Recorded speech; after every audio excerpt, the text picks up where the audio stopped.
오늘 말씀 똑같습니다. 누가복음 15장 11절부터 32절 말씀까지, 누가복음 15장 11절부터 32절 말씀까지 신약성경 121페이지에서 122페이지 정도 됩니다. 찾으신 줄 알고 저와 여러분이 한 절씩 번갈아 가면서 읽고 마지막 절 합독하도록 하겠습니다. 제가 먼저 봉독하겠습니다. 또 이르시되 어떤 사람에게 두 아들이 있는데 그 둘째가 아버지에게 말하되 아버지여 재산 중에서 내게 돌아올 분깃을 내게 주소서 하는지라. 아버지가 그 살림을 각각 나눠 주었더니 그 후 며칠이 안 되어 둘째 아들이 재물을 다 모아가지고 먼 나라에 가 거기서 허랑방탕하여 그 재산을 낭비하더니 다 없앤 후 그 나라에 크게 흉년이 들어 그가 비로소 궁핍한지라. 가서 그 나라 백성 중 한 사람에게 붙여 사니 그가 그를 들로 보내어 돼지를 치게 하였는데 그가 돼지 먹는 귀한 열매로 배를 채우고자 하되 주는 자가 없는지라. 이에 스스로 돌이켜 이르되 내 아버지에게는 양식이 풍족한 품꾼이 얼마나 많은가. 나는 여기서 줄여 죽는구나. 내가 일어나 아버지께 와서 이르기를 아버지 내가 하늘과 아버지께 죄를 지었사오니 지금부터는 아버지의 아들이라 일컬음을 감당하지 못하겠나이다. 나를 품꾼의 하나로 보소서 하리라 하고 이에 일어나서 아버지께로 돌아가니라. 아직도 거리가 먼데 아버지가 그를 보고 측은히 여겨 달려가 목을 안고 입을 맞추니 아들이 이르되 아버지 내가 하늘과 아버지께 죄를 지었사오니 지금부터는 아버지의 아들이라 일컬음을 감당하지 못하겠나이다 하나. 아버지는 종들에게 이르되 제일 좋은 옷을 내어다가 입히고 손에 가락지를 끼우고 발에 신을 신기라. 그리고 살찐 송아지를 끌어다가 잡으라. 우리가 먹고 즐기자. 이내 아들은 죽었다가 다시 살아났으며 내가 잃었다가 다시 얻어노라 하니 그들이 즐거워하더라. 맏아들은 밭에 있다가 돌아와 집에 가까이 왔을 때에 풍악과 춤추는 소리를 듣고 한 종을 불러 이 무슨 일인가 물은데 대답하되 당신의 동생이 돌아왔음에 당신의 아버지가 건강한 그를 다시 맞아들이게 됨으로 인하여 살찐 송아지를 잡았나이다 하니 그가 노하여 들어보고자 하시니 아니하거늘 아버지가 나와서 권한대. 아버지께 대답하여 이르되 내가 여러 해 아버지를 섬겨 명을 어김이 없거늘 내게는 염소 새끼라도 주어 나와 내 벗으로 즐기게 하신 일이 없더니 아버지의 살림을 창녀들과 함께 삼켜버린 이 아들이 돌아오매 이를 위하여 살찐 송아지를 잡으셨나이다. 아버지가 이르되 예 너는 항상 나와 함께 있으니 내 것이 다 내 것이로 돼 다같이 이 내 동생은 죽었다가 살아났으며 내가 잃었다가 얻었기로 우리가 즐거워하고 기뻐하는 것이 마땅하다 하니라. 아멘. 예, 말씀의 제목을 우리 다 같이 한번 읽어보도록 하겠습니다. 중간입니다. 자, 시작. 나를 품꾼의 하나로 보소서. 예, 나를 품꾼의 하나로 보소서라는 제목으로 하나님 말씀 함께 은혜를 나누도록 하겠습니다. 마침내 탕자는 자신의 비참한 처지와 망가진 상태를 직시했고 이 모든 비극이 자기의 잘못으로 일어난 비극임을 깨닫게 되죠. 그래서 탕자는 스스로 돌이켜 고향으로 돌아가기를 결심하는데 이 이야기는 기독 신앙의 진수인 회개의 특징을 아주 잘 보여준다고 말씀드렸습니다. 그러나 본래 죄인은 자신의 잘못을 직시하거나 인지하지 못할 뿐더러 설령 잘못한 사실을 깨달을지라도 제대로 반성하거나 뉘우치지 않는 것이 죄인의 본성입니다. 그래서 지난주에 이렇게 세 가지로 정리했었죠. 자신이 저지른 죄와 잘못을 부정적으로 다루는 죄인의 특징을 세 가지로 살폈는데 세 가지가 뭐였습니까? 그것이 바로 영적 무지, 자기 합리화, 그리고 책임 전가로서 첫사람 아담과 하와의 타락 이야기가 그 사실을 매우 분명하게 보여줬다는 사실을 우리가 함께 살펴봤어요. 그러나 탕자는 어땠습니까? 자기가 저지른 짓이 얼마나 더럽고 끔찍한지 깨달았을 뿐만 아니라 저지른 잘못과 죄악에 대한 자기의 책임을 기꺼이 통감했어요.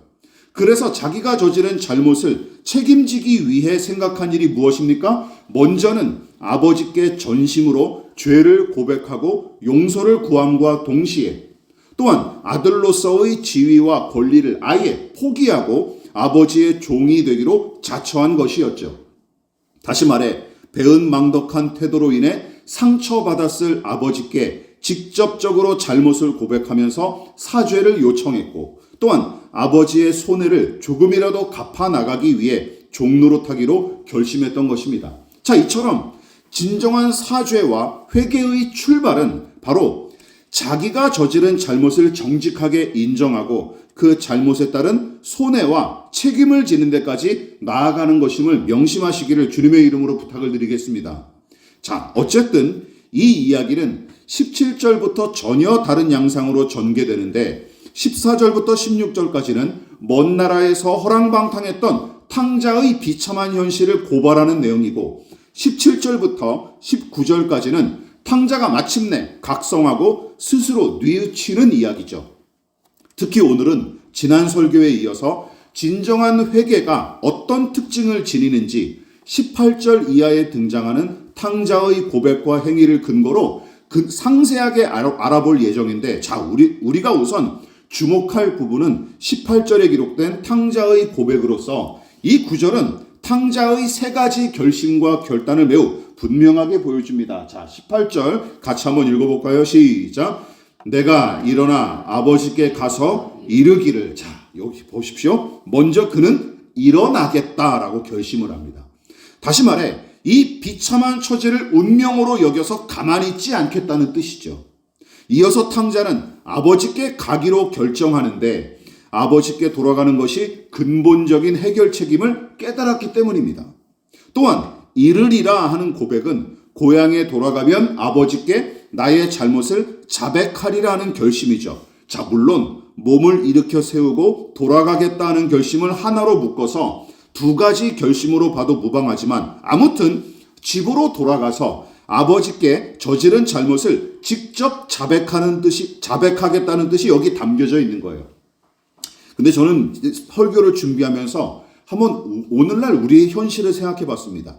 오늘날 한국 사회는 제대로 된 사과나 사죄의 모습을 찾아보기가 매우 어려운 게 사실이에요. 얼토당토 않게 계엄을 일으켜서 국민을 위협하고 국가의 위상을 추락시킨 이 대통령은 물론이고 불법과 비리를 저지른 정치인들과 기업인들이 그동안 국민들 앞에 어떤 태도를 보였는지 한번 돌아보십시오. 물론 목회자들도 예외는 아니죠. 아니, 오히려 목사를 비롯한 종교 지도자들이 더하면 더했지 절대로 덜하지 않습니다. 이처럼 현실에서는 진정으로 사과하고 뉘우치는 사람들을 찾아보기가 매우 힘들 뿐더러 도리어 불법과 위법 같은 범죄를 공정하게 판결하여 법의 엄중함을 세우고 피해자를 보호하기보다는 어떤 일이 벌어집니까? 가해자의 인권과 또한 그의 정신적, 정서적 취약점을 우선 고려한답시고 주장하거나 혹은 사건의 시시비비를 인정 등을 근거로 가리는 경우도 비일비재하죠. 사람의 정서, 정. 그래서 우리는 사과와 사죄의 형식을 띠는 것처럼 보이기는 하지만 정작은 진정한 사과나 사죄와는 거리가 먼 행태와 함께 입으로는 회개한답시고 떠벌리지만 실상은 회개가 아닌 경우에 관해 먼저 알아볼 필요가 있습니다. 왜냐하면 가짜 사과와 거짓 회개가 마치 진짜인 것처럼 세상과 교회 안에서 행세하기 일쑤이며 우리 현실과 교회 안에서 너무나 그런 가짜가 활개를 치기 때문입니다. 그래서 진짜를 구별하기 위한 방법으로서 제가 제시하는 것이 오늘 설교를 통해 거짓 회개와 가짜 사과에 관해 세 가지 정도로 함께 우선 살펴볼 예정이에요. 그리고 여러분들도 이것을 잘 적용해 보시기를 부탁을 드리겠습니다. 자, 먼저 이런 게 가짜 사과, 가짜 회개죠. 무엇입니까? 죄인에게 서사를 부여하여 범죄의 이유와 배경을 찾고 그 가해자를 보호하려는 행태죠. 물론 그런 과정이 다 쓸데없다고 제가 말씀드리는 게 아니에요. 여러모로 필요한 절차임은 틀림없는 사실이지만 범죄자가 저지른 불법과 위법을 악하다 하고 규정하면서 그 당사자를 처벌하는 것이 법의 원칙인데, 그 범죄의 원인을 마치 당사자가 아닌 다른 데 있는 것처럼 책임을 전가하기 일쑤고, 심지어 그런 식의 책임 전가로 인해 범죄자가 합당한 처벌을 모면하는 사례를 실제로 우리는 현실에서 종종 발견하기 때문입니다. 여러분 기억나십니까? 어린 친구들은 모르겠지만 1997년 1월 20일 부산 교도소를 탈옥해서 장장 2년 6개월 동안 전국을 떠들썩하게 했던 유명한 탈옥수 누가 있습니까? 신창원 기억하십니까? 그놈이 과목에서 신창원 907일의 고백이란 회고록을 쓴 적이 있어요. 그 회고록에 이런 내용이 있습니다. 제가 읽어볼게요. 지금 나를 잡으려고 군대까지 동원하고 엄청난 돈을 쓰는데 나 같은 놈이 태어나지 않는 방법이 있다. 내가 국민학교 때 선생님이 너 착한 놈이다 하고 머리 한 번만 쓸어주셨으면 여기까지 오지 않았을 것이다. 5학년 때 선생님이 이 쌍놈의 새끼야, 돈 안 가져왔는데 뭐하러 학교 와, 빨리 꺼져 하고 소리쳤는데 그때부터 마음속에 악마가 생겼다. 이게 신창원의 회고록 중에 있는 내용이에요. 여러분 어떻게 생각하십니까? 어느 정도 수긍이 가는 말이긴 하죠. 사실 부모나 어른들이 어린아이와 자녀에게 충분한 애정을 공급하고 표시함으로써 정서적인 건강과 성장을 도모하게끔 돕는 것은 당연한 일입니다. 그러나 자기가 저지른 범죄 행위는 은근슬쩍 한쪽으로 밀어넣고 교사의 부적절한 언행이 이 모든 사달의 원흉인 것처럼 떠넘기는 그의 고백은 그저 비겁한 변명이자 역겨운 책임 전가에 불과합니다. 믿으십니까? 이런 식은 안 된다는 거예요. 지난 설교에서 지적한 대로 자기가 저지른 죄를 합리화하는 짓은 물론이고 다른 것을 탓하면서 죄에 대한 책임과 치러야 할 대가를 조금이라도 모면하려는 그야말로 졸렬한 죄인의 습성이 이 신창원의 고백에도 아주 고스란히 드러나는 것입니다. 또한 두 번째, 이런 태도도 조심해야 돼요. 무엇입니까? 죄인, 즉 범죄자나 가해자에 대한 지나친 온정주의적 태도 역시 경계해야 마땅합니다. 온정주의란 무엇입니까? 범죄자가 저지른 일련의 범죄를 법적 잣대로 정확하게 들이대서 판결하는 대신 무엇에 따라서 감정에 치우쳐서 판단하거나 판결을 내리는 경향을 온정주의라고 합니다. 예를 들어 명백히 법을 위반하고 부도덕한 일을 저지른 가해자를 향해 누군가 법대로 처리하고 엄중하게 처벌하라 라고 요구하면 우리나라 사람들은 어떤 반응을 보입니까? 이런 이상한 반응을 보여요. 잘 들어보시죠. 많이 들어보셨을 거예요. 그걸 엄정한 판결을 요구하는 사람을 향해 도리어 냉혹하다, 인정머리가 없다라고 평가가 돌아오죠. 이상하지 않습니까? 저는 다른 나라에서는 못 봤어요. 우리나라에서만 보게 되는 이상한 현상이에요. 인정머리가 없다라고 얘기하죠. 이런 비난하는 괴상망측한 반응이 우리 주변에 얼마나 많이 발견되는지 모릅니다. 심지어 피해를 입은 당사자가 그렇게 요구할지라도 마찬가지예요. 피해자가 그렇게 요구해도 그렇게 해요. 인정머리 없다.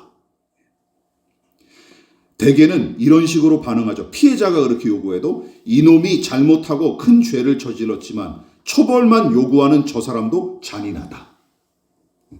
이런 식으로 혀를 찰 뿐만 아니라 도리어 피해자를 인정머리 없는 인간으로 못 받고 비난을 일삼습니다.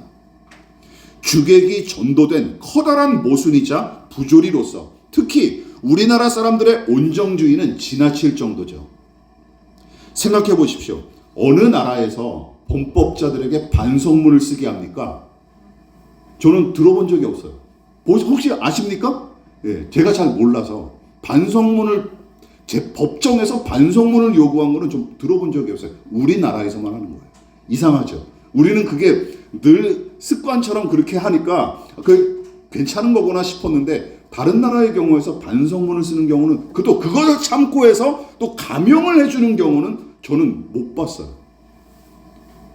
심지어 더 안타까운 일은 이런 식의 부조리한 행태를 교회 안에서 더 손쉽게 발견한다는 사실입니다. 그래서 냉정하다, 인정머리가 없다 하는 말을 대신하여 어떤 말을 쓰는 거예요? 은혜가 없다라는 말을 대신 쓰는 거죠. 이제 은혜가 없다. 사랑이나 용서가 없다 하는 말을 사용할 뿐 분명한 범죄에 대한 엄정한 판단조차도 마치 믿음이나 사랑이 모자란 것처럼 정죄하는 신자들도 적지 않습니다. 그래서 이처럼 주의해야 될 것, 은혜를 빙자한 맹목적 온정주의가 교회 안에 만연한 까닭에 명백한 불법과 파렴치한 짓을 저질렀는데도 제대로 참회하는 신자들을 찾아보기가 힘든 게 바로 그런 이유 때문이에요. 결국은. 그렇다고 교회와 사회가 전부 무조건 법대로 하지 않은 식의 법치 만능주의로 나아가기를 제가 바라는 것은 아닙니다. 여러분 뭐든지 극단은 다 악해요.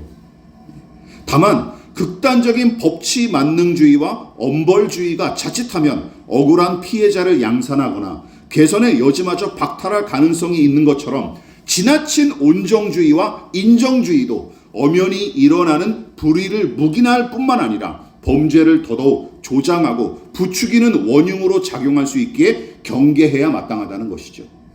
어쨌든 요지는 주객이 전도된 마냥 범죄자를 우선 보호하려는 행태는 물론이고 원칙에 따라 공정하게 판결하고 처벌하는 것이 아니라 사람의 인정에 의해 판단하거나 가해자를 피해자로 둔갑시키는 작태는 성경이 가르치는 참된 회개나 사죄와는 아예 거리가 멀다는 사실입니다. 믿으십니까? 그것을 기억하십시오.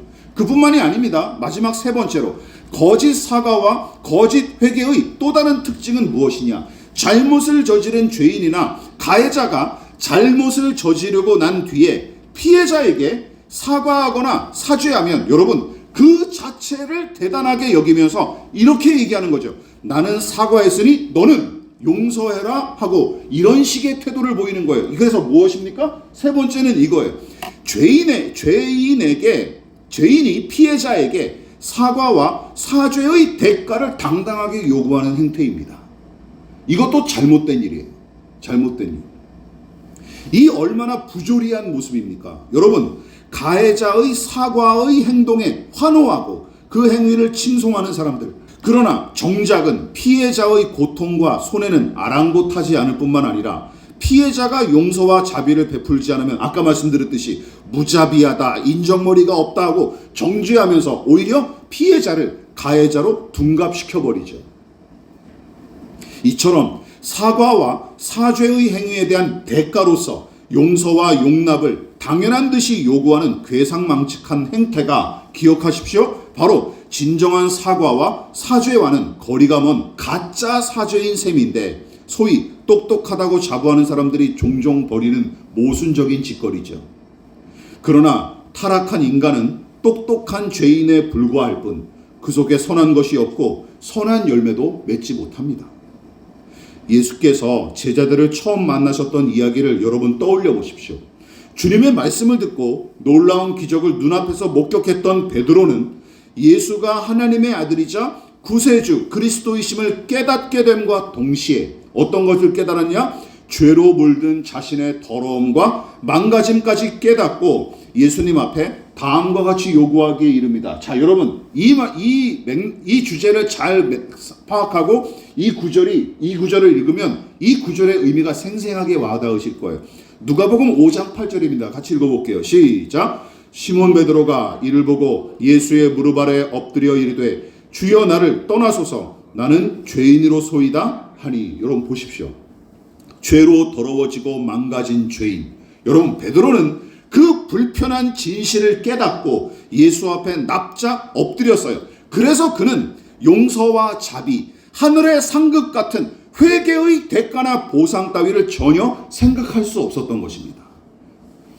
그 순결하고 완전하신 예수님 앞에 선 자신의 더러움과 망가짐을 보고 그의 머리를 사로잡았던 생각은 뭐예요? 나는 망했다였어요.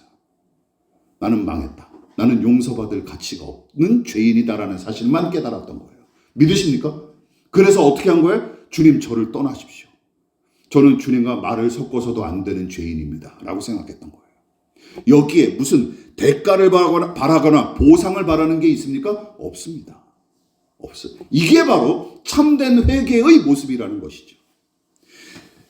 그래서 그는 용서와 자비, 하늘의 상급 같은 회개의 대가나 보상 따위를 전혀 생각하지 않았습니다. 그래서 머리털보다 더 많은 죄에 잠식된 자신의 실상을 깨달은 베드로한테는 용서와 자비를 구하는 것 자체가 너무나 파렴치한 일처럼 여겨졌기에 도리어 예수님 앞에 진심으로 이렇게 얘기한 것이죠. 주여 차라리 나를 떠나시옵소서 하고 고백할 수 있었고, 그것은 여러분 오늘 본문에 기록된 나를 품꾼의 하나로 보소서 하며 고백했던 탕자의 심정과도 일맥상통하는 것입니다. 믿으십니까? 예, 똑같은 거예요. 그렇다면 탕자는 지난날의 잘못을 어떻게 뉘우치고 회개했을까요?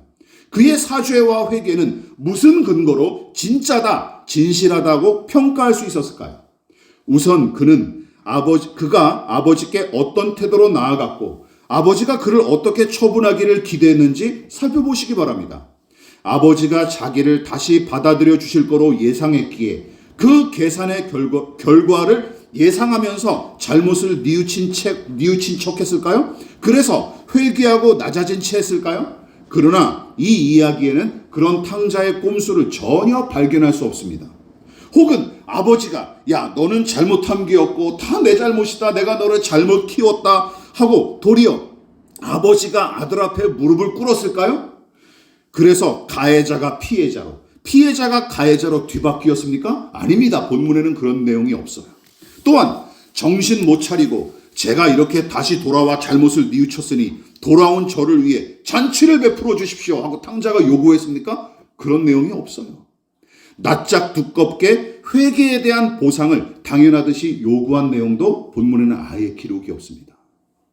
아까 베드로의 고백과 동일하죠. 이쯤에서 19절과 21절을 여러분들이 성경을 통해 주목하십시오. 탕자는 제가 아버지께 씻을 수 없는 큰 죄를 지었으니 이제 더는 아들로서 자격이 없습니다. 그저 이 집에 품꾼으로나마 써주십시오 하고 자백하기에 이르죠. 다시 말해 아버지의 아들로서 누릴 수 있는 자격과 권한을 모두 포기한 거예요. 그리고 게다가 재산상의 손해를 책임지기 위해 아버지의 품꾼으로 써주십사 간청하기에 이릅니다. 이 내용이 무엇입니까? 정리하자면 이거예요. 탕자는 상속자로서의 모든 권리를 아버지 앞에 포기함과 동시에 사후의 모든 처분을 전적으로 누구에게 맡기는 거예요? 아버지의 처분에, 아버지의 손에 맡김으로써 그의 사죄와 회개의 진실성을 스스로 증명해낸 것입니다.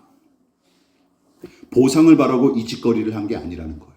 계산하고 내가 이렇게 아버지 앞에 무릎을 꿇으면 다시 아들로 받아주겠지. 이건 회개가 아니라는 거예요. 이건 회개가 아닌 거예요. 이처럼 그는 핑계대면서 비겁하게 다른 탓을 하거나 자기 잘못을 합리화하지도 않았습니다. 게다가 사과와 사죄에 대한 대가를 뻔뻔하게 요구하지도 않았어요. 오히려 아버지가 돌아온 그를 위해 잔치를 베풀고 아들의 권리를 회복하게끔 조치한 일은 탕자가 기대하거나 예상한 일이 아니었습니다. 그건 그의 예상이 아니었어요. 그냥 아버지 앞에 돌아가면 감옥에 가거나 아니면 다시 아버지가 내쫓을 줄 알았던 거예요. 그리고 그럴지라도 탕자는 합당하다고 여겼을 거예요. 믿으십니까? 나는 그렇게 취급받아도 합당하다. 내가 무슨 그런 짓을 저지르고 아버지의 아들이 되겠냐. 다시 쫓겨나도 나는 상관이 없다라고 그 각오를 가지고 찾아갔던 거예요. 여러분 이게 회개입니다. 믿으십니까? 이게 회개예요. 오히려 서두에서 언급했던 것처럼 탕자는 두 가지 중심으로 아버지께 돌아가 자백한 것입니다. 첫 번째는 무엇입니까? 이거예요. 같이 한번 읽어볼게요. 시작. 자기가 저지른 죄를 뉘우치고 직접 사죄하는 것이 죄인의 마땅한 도리이자 우선 할 일임을 확신했기 때문입니다. 확신했던 거예요.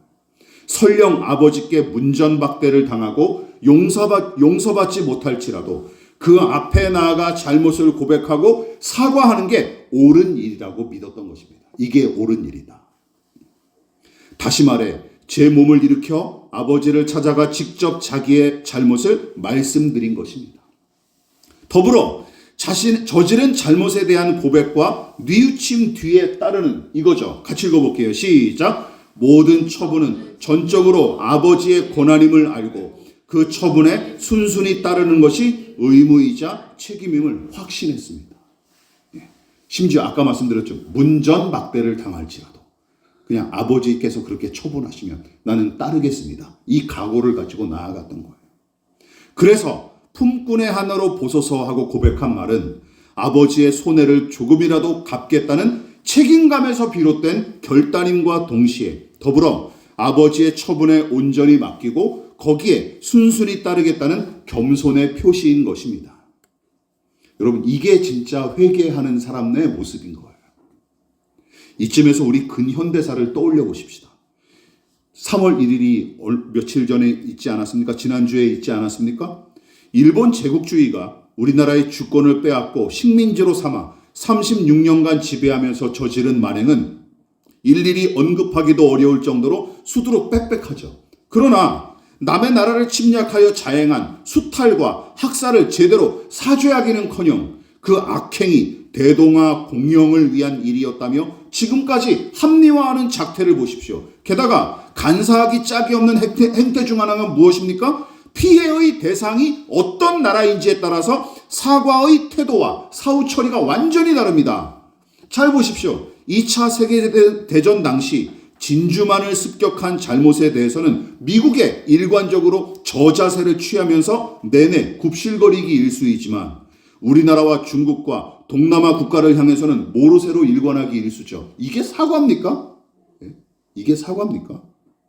그뿐만이 아닙니다. 나치 독일과 더불어 2차 세계대전을 주도한 전범 국가이면서도 원폭 피해를 핑계 삼아 도리어 피해자 행세하는 작태를 보십시오. 그것도 물론 불행하고 불운한 일이지만 그걸 가지고 자기들이 피해자 행세를 하고 있어요. 지금까지 살펴봤던 참 회개의 요소를 그들에게서 찾아볼 수 있습니까? 저는 거의 찾아볼 수가 없습니다. 게다가 자기 죄를 합리화하고 다른데 핑계대며 책임을 모면하기에 급급할 따름이죠. 그래서 우리는 용서할 수가 없는 것입니다. 용서할 수가 없는 거예요. 물론 우리도 예외는 아닙니다. 저와 여러분, 하나님 앞에 제대로 회개하십니까? 회개가 추상적인 용어로밖에 와닿지 않는 것 자체가 교회의 비극인데, 여러분, 회개는 모호하기 짝이 없는 종교적 관념이나 형식이 절대 아닙니다. 우리 같은 죄인에게 회개를 요구하시는 분은 바로 살아계시고 인격을 지니신 하나님이십니다. 믿으십니까? 인격의 하나님. 그래서 회개하는 신용으로 하나님을 속일 수 없고 그런 식으로 그분을 기만해서도 절대 안 됩니다. 기억하십시오. 회개를 담보로 보상을 받으려 한다면 도리어 악에 악을 더할 뿐입니다. 믿으십니까? 이처럼 단지 심판을 모면하기 위해 혹은 대가와 보상을 받아서 사과하거나 회개하는 행태, 그것은 진정한 사과와 거리가 너무나 멀고 하나님을 향한 회개는 더더욱 아닙니다. 왠지 아십니까? 왜냐하면 자기가 저지른 죄와 잘못을 그 자체로 혐오하고 그것을 대적하는 마음에서 비롯된 게 아니기 때문이에요. 내가 저지른 잘못과 죄 자체를 미워하고 혐오하는 마음이 회개의 출발이에요. 믿으십니까? 보상이나 대가가 아니라. 또한 그런 식의 회개와 사과를 통해 이루려는 것은 실상은 하나님이나 피해자의 유익이 아니라 자기의 이익과 평안이기 때문이죠. 게다가 진정한 회개와 뉘우침은 반드시 생각과 행동의 변화를 일으키는데 거짓 사과와 가짜 사과는 대개 포장 용도로서 못된 습성만 강화시킬 따름이기에 악합니다. 그래서 우리는 이런 가짜 사과, 거짓 회개를 지양하고 경계해야 하는 거예요. 말씀을 마무리하도록 하겠습니다. 진정한 회개란 무엇입니까? 내가 하나님 앞에 저지른 불신앙과 불순종, 불의와 죄악이 너무나 큰 잘못임을 깨닫고 뉘우치는 것입니다. 또한 회개는 저지른 잘못을 깊이 뉘우치고 후회하는 생각과 감정으로 그치지 않습니다. 기억하십시오. 진정한 회개는 무엇입니까? 같이 한번 읽어볼게요. 시작. 진정한 회개는 탕자처럼 몸으로 나타나고 행위로 증명되는 것입니다. 말로는 누구든지 할 수 있습니다. 그러나 회개는, 그리고 진짜 사과는 몸으로 보여줘야 되는 것입니다. 그뿐만이 아니죠. 단지 잘못에 대한 징계와 심판을 모면하고 회개에 대한 보상을 우선적으로 고려하는 행태는 참된 회개와 아예 거리가 멉니다. 이걸 우리 기독교인들도 많이 착각을 하죠. 이게 착각하는 부분이에요. 따라서 우리가 우선할 것은 이거예요. 같이 한번 읽어보겠습니다. 시작. 우선할 것은 하나님 앞에 송구하고 민망한 마음이죠. 그리고 이후의 처분은 전적으로 하나님께 맡기는 것입니다. 회개한 뒤에 내 몸이 건강해지고 나는 이제 잘 살 거야. 나는 그리고 천국을 보상과 대가로 얻을 거야. 이게 우선이 아니라는 거예요. 하나님 죄송합니다. 제가 이런 사람이었습니다. 라고 하나님 앞에 죄송한 마음, 송구한 마음부터 가지는 게 회개의 출발인 것입니다. 그래서 이미 저지른 잘못으로 하나님께 심판을 받고 설령 매를 맞을지라도 그 처분을 겸허하게 받아들이고 순순히 감당하는 것이 참으로 회개하는 사람에게서 나타나는 자세이자 특징인 것입니다. 그러므로 우리의 불신앙과 불순종이 얼마나 더러운 것인지 깨달을 수 있도록 성령님께 분별의 지혜를 구하는 저와 여러분 되시기를 주님의 이름으로 부탁을 드리겠습니다. 그리고 한없이 낮아진 모습으로 우리의 허물과 죄악을 진실하게 자백하고 잠잠히 주님의 처분과 그 일하심을 기다리십시오. 내가 원하는 대로 일이 이루어지지 않더라도 하나님이, 내가 회개했지만 하나님이 내 원대로 들어주지 않을지라도 우리는 순종해야 되는 것입니다. 믿으십니까? 이게 신자다운 자세인 거예요. 예수님 앞에 죄로 더러운 발을 내밀면서 실실 웃거나 물장구 치지 마십시오. 또한 당연히 씻어주셔야 할 것처럼 거드름을 피워서도 안 됩니다. 나의 죄 때문에 고통당하셨다는 사실을 늘 가슴에 새기고 송구한 마음을 담아 날마다 부끄러운 발을 내밀 수 있는 저와 여러분 되시기를 진심으로 축원을 드리겠습니다. 그러므로 너희는 이렇게 기도하라. 하늘에 계신 우리 아버지, 아버지의 이름을 거룩하게 하시며 아버지의 나라가 오게 하시며 아버지의 뜻이 하늘에서와 같이 땅에서도 이루어지게 하소서. 오늘 우리에게 일용할 양식을 주시고 우리가 우리에게 잘못한 사람을 용서하여 준 것 같이 우리 죄를 용서하여 주시고 우리를 시험에 빠지지 않게 하시고 악에서 구하소서. 나라와 권능과 영광이 영원히 아버지의 것입니다. 아멘.